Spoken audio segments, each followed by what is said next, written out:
honorable judges and fellow competitors. Today I'm going to tell you a story called Such a Silly Senseless Servant. Such a silly senseless servant.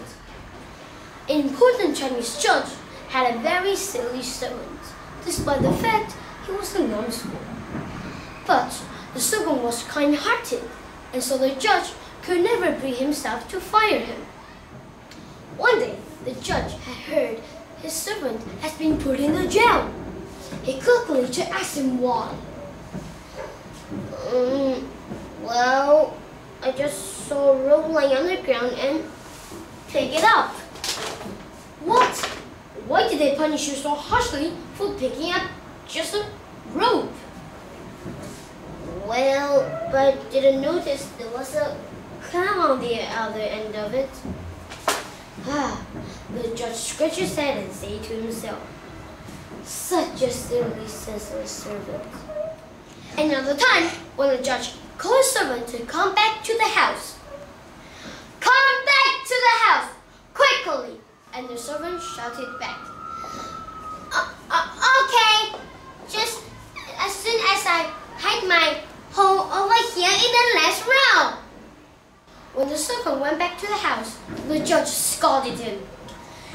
You fool! You shouldn't yell so loudly for everyone to hear. Every thief in town will know you've hidden your hole.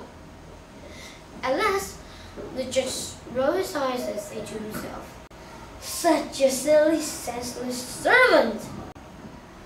The other day, when the judge was going to a meeting, he felt quite uncomfortable and looked down and saw the plumber right away. His shoes didn't match. One had a thick sole and one had a thin. Therefore, he took off his shoes and handed it to his servant. Please bring these back and bring back a good pair.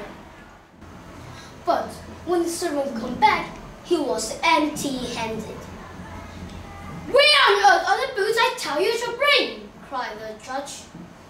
The servant replied, well, the pair at home were exactly the same you were wearing. One had a thick sole and the other had a thin one.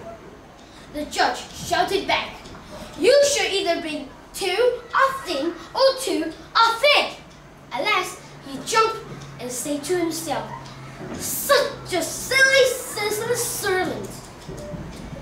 From then on, the servant's foolishness will at least once a day cause the judge said, such a silly, senseless servant.